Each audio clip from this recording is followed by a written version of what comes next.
in 1988, Coming to America was released. It's the reason why we are here today. What is the origin story for how that movie came into reality? We were pitched, and from the time we were pitched the movie to the time it came out in the theaters was less than a year. Wow. That, for better or for worse, is the first draft of the script. But Eddie pitched us this idea that he had, and he had written about 20 pages, handwritten, and he said, you could use whatever you want of this. And we went to New York to meet with Eddie, and Arsenio was there too, because Arsenio was already involved with the project. And we met for like 4 days, working out beats, talking about stuff. And then Dave and I wrote it. We handed it in on Labor Day weekend, and that Tuesday, because the studio was closed on Monday, that Tuesday, the head of the studio called us up and said, we're making the movie. We start shooting in January. That is amazing, man. Hear an origin story like that. People don't understand. It doesn't always happen like that, but when it does. No, it didn't happen on the new one that way. You get spoiled. Yes. But in the back of my mind, I always go, look, I was left alone. Dave and I were left alone. We produced a movie, and we wrote a movie that's had along. Right. Yeah. And then when I did Beyond the Mat, I was left alone, which that's one of the reasons I love doing it. There's no one from the studio. It was really done as a favor to me from Imagine. And you can speak to this unlike most people can. Let me ask you this now. With Coming to America, that marked the first time of many times that Eddie Murphy would portray multiple characters in the same film. Now, were the characters written with that in mind, or did the idea come later in the process? No, they were written with him in mind. Okay, awesome. That makes sense. Yes. Yeah, they definitely play to his strengths. I wasn't sure if that was just happy happenstance or not. You must be out your goddamn mind. I want Randy Watson to be real. Randy Watson is real, man. He is real, man. You know what was funny was when he pitched the barbers to us. Eddie's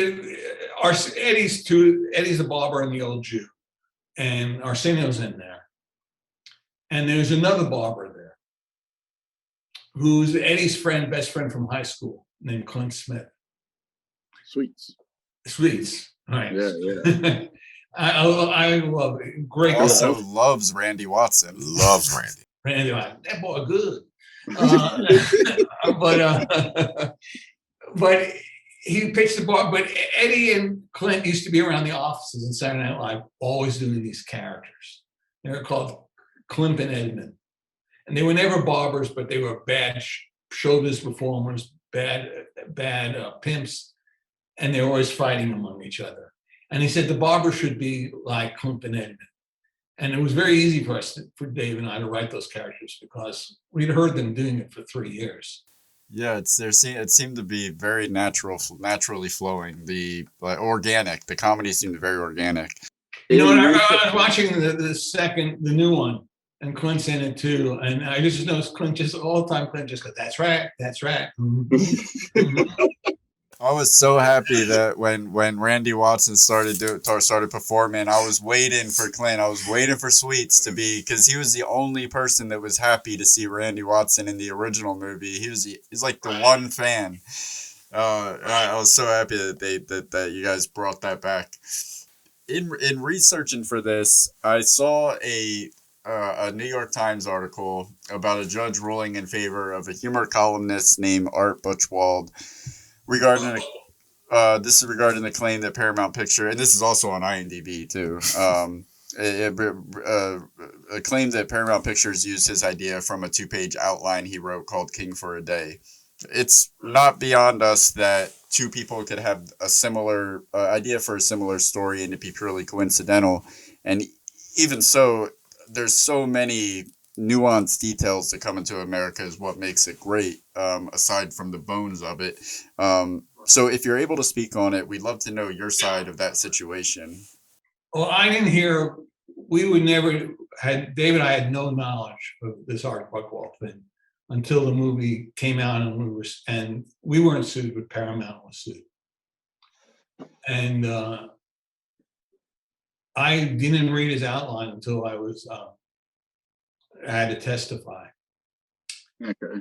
And I read his outline, and the reality is everything in a movie is execution. You can have, I said in this example, that year, one year there were 4 movies with an adult changed bodies with a kid. The first 3 of them failed. The 4th one, where you thought people would be tired of this, I think it was a big success. And it was big because it was executed well. But I read Art Buchwald's outline, and first of all, there's nothing original about the story of Coming to America. It's a fairy tale. Yeah. If the Grimm brothers estate wanted to sue me, I go, well, they have a point there.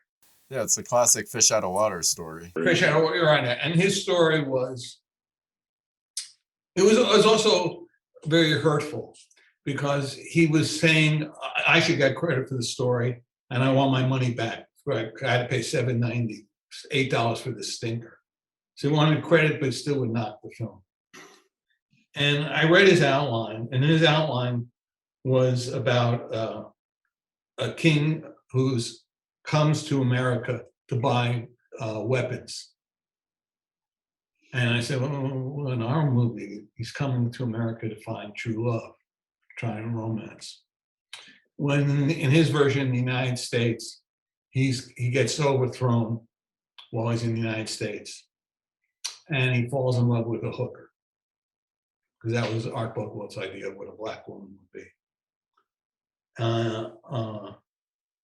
In our version, he pretends to be poor, and he falls in love with a woman who wants to be a businesswoman, a community leader. In Art Buchwald's version, the United States government decides they were better off with this king, the original king, being back in power, and they put him back in power, which has nothing to do with our movie. Yeah. Which I broke down to Art Buchwald in person. I said, I'm not saying you're racist, but your premise is racist. It's saying that a guy can be an African ruler is only good if the white America approves of him. Power. Yeah. I said, you don't own, no one can own the idea of an African coming. Do you own every idea of an African coming to the United States? I mean, he didn't want to jump in on Crocodile Dundee coming to New York, and say, well, I mean, I didn't know what was coming up next. I remember I was doing the interview, and he was, he's a darling of the press, and and after I was testifying, there were reporters around me, and he came over and he made like, oh, I have nothing against Barry, and this is not about him and all this stuff. I'm thinking like, this fucker won't even give me my moment. Yeah. Yes. How is it not about you? Feels like it's about me. I said, Art, I'll give you your $8 back. If you give me $7.90 I paid as a teenager to see the piece of shit play you wrote on Broadway called Sheep on the Runway. And I produced the ticket stuff because I had it, my parents sent it to me. Yeah. And he looked at me and goes, oh, how do you know about that? I go, I saw it. And then furthermore, letting you know, I saw it. I'm turning it into a screenplay this year. Eat it. I submit this is evidence C why we did not have anything to do with his original. So my God. I mean, let me ask you a question now. Now, listen, and I don't normally use the word iconic, but literally, like this, there are so many iconic moments in this movie. Was there any feeling during writing that you guys were onto something special that would turn into something this monumental, or was it like, okay, this could hit, or no? Wow. No, we thought it would be a good film, and we thought we specifically didn't make it time specific. We had no jokes about what was going on in New York in the 80s. Because sometimes when you do that, it dates a movie. Yeah. Right. Yeah. I just thought about that. Watched it this morning, and it still feels just as relatable today. It's very thematic. But he just brought out something to me. I've watched this movie a million times. I didn't think about it until he just said this. There's very little, almost little to no drug paraphernalia, drug usage, or anything like that. And you're in New York in the 80s. The crime of the height of crack and cocaine and things happen. Mm-hmm. Bravo, young Barry. Bravo. Way to break those barriers. No.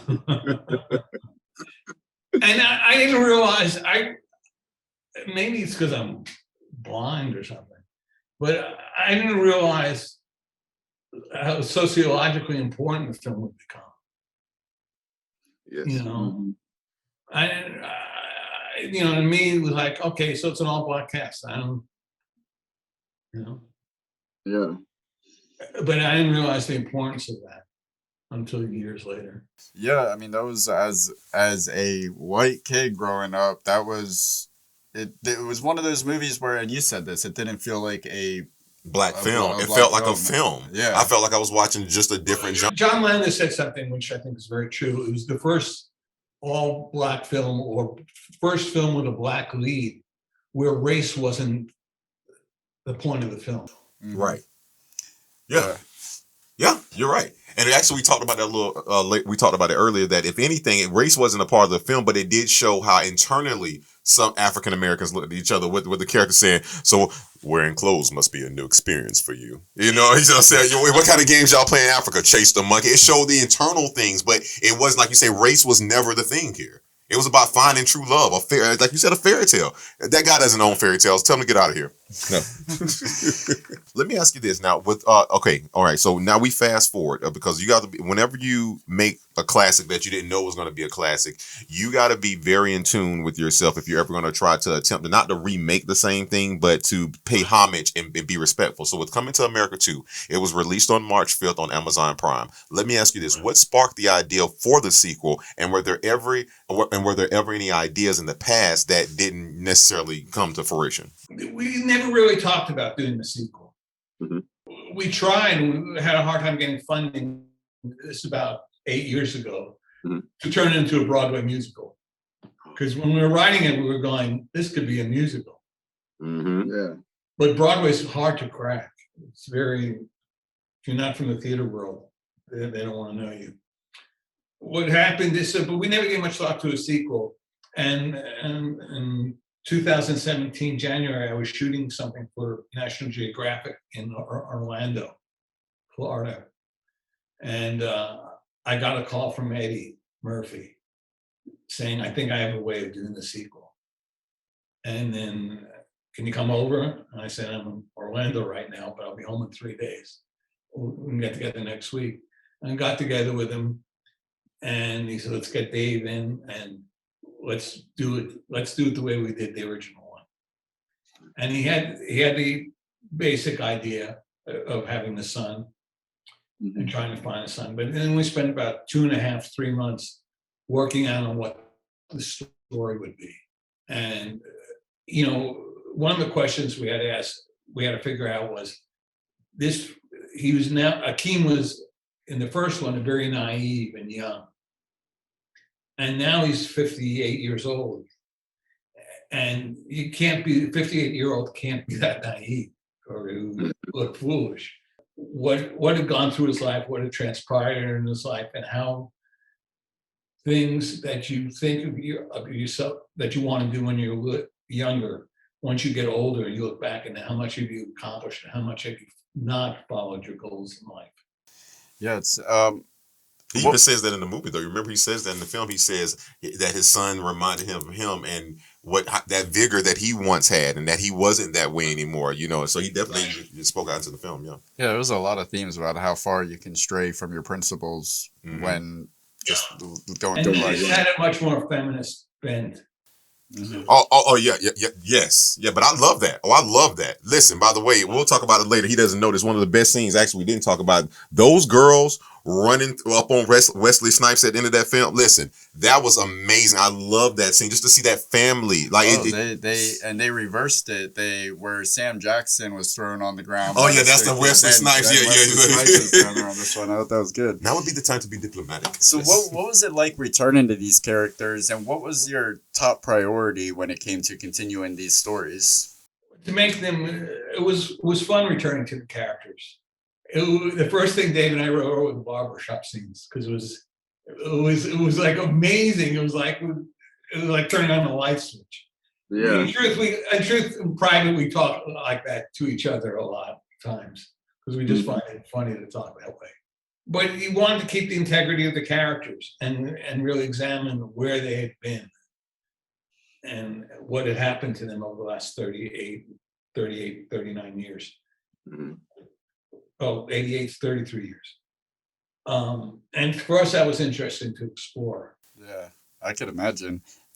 Before you get to the next question, I just have one thing. I heard when I was doing the research on the movie that Eddie Murphy already has an idea for a third Coming to America, but he doesn't want to do it until he's in his 80s. You know? Oh, I heard the joke that Arsenio said. Eddie originally wanted Tracy Morgan to be his son. Yeah, yeah. And we kept saying, Eddie, he's 8 years younger than you, and you look younger than him. and Arsenio said, why don't you do it in 30 years and then Morgan Freeman can be your son? Okay, that's where it came Morgan. from. I haven't heard of any ideas for Coming to America 3. Now let's talk about the contrast, or maybe it's not the contrast of the film, but more so the contrast of the times. The first film was rated R, and the sequel is PG-13. Was that a deliberate choice to avoid the restricted rating, or is the PG-13 just a reflection of how the MPAA has loosened up over the years? I mean, we went you look at the first film, which is thought of as a family film. Mm-hmm. A film that a family can sit down and watch together, and it's wall to wall motherfuckers and fucks in it. As a matter of fact, I took my daughter to see it when she was about 5 years old, and I said, Casey, Eddie uses words in this movie he shouldn't use, and gets to the first barbershop scene and says, "You stupid motherfucker," and then my daughter goes, "Dad, what? He called him stupid." Yeah. That's the word. Yeah, Raising them right. Right. Yes, that's right. You should never call people stupid. We all thought it should be PG-13. That you didn't need it will give it a wider audience. Yeah, it makes sense. And And you can tell the story without it. Yeah, no, the point I was going to say that I brought up to him earlier was that if you noticed in both films, especially in the first film, I haven't vetted this on the second because I've only seen the second one twice now, but in the first film, there's no cursing in Zamunda. All the cursing does happen in Queens. That's right. That's actually true. Other than Zamunda. So I love that. So I do love it. Like you said, and this does come off as a family film. So if you got, I feel like, and this is me personally, this is just my opinion, I don't feel like you guys tried to recreate Coming to America. Like you say, this was a family film that should be able to stand on its own. Even if I hadn't seen Coming to America, I should be able to like the sequel.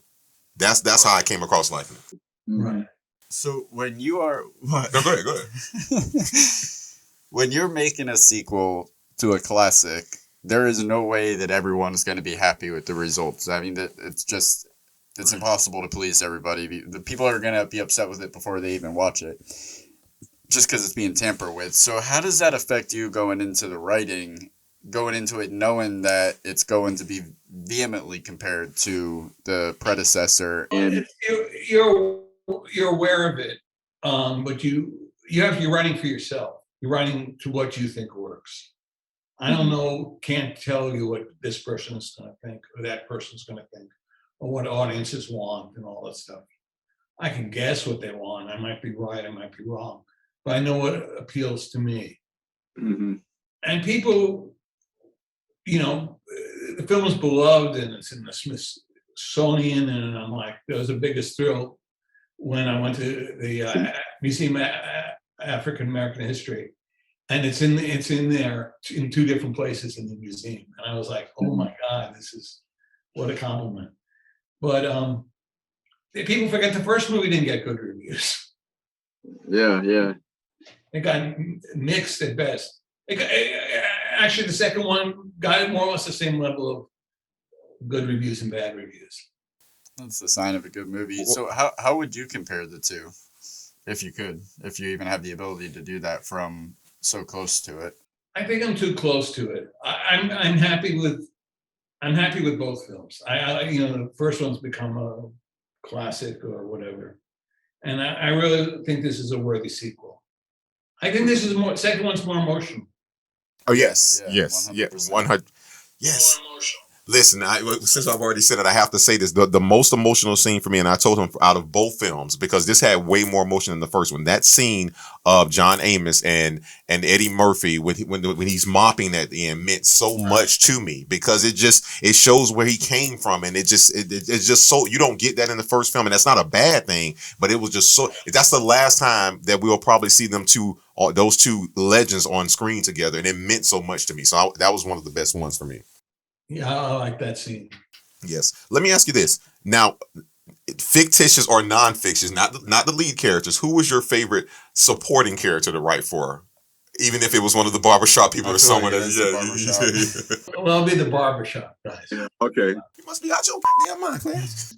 Yeah. And Arsenio's preacher character is fun to write for. It was cut down. Where's his pants at, by the way? Don't think we didn't notice that when he was in that scene. There's no pants that he has. Originally, when that church he went into, he was in a hot tub with a girl in a bathing suit. And the scene was just too long for when it appeared in the film. In the crack house of God. Oh, yes, crack house, yes. Oh, my, Leslie Jones. Yeah, I watched that and I wondered, are people going to notice this? I was like, yeah. Sorry, that's not the first time I've seen it, and it wasn't on film. Go ahead, David. Before we move on from Coming to Americas, is there anything else that you'd like to share? Do you think fans of the films would like to know? Most of it, the New York stuff was shot in Brooklyn, not Queens. Okay. Where the barbershop was in. Where he lived was my mom escaped from Germany. And she came to America, and it was a 1 block where she lived from where Eddie lived in the movie. Oh my God. So that was kind of very odd. Ooh, my God. Yes. Yeah.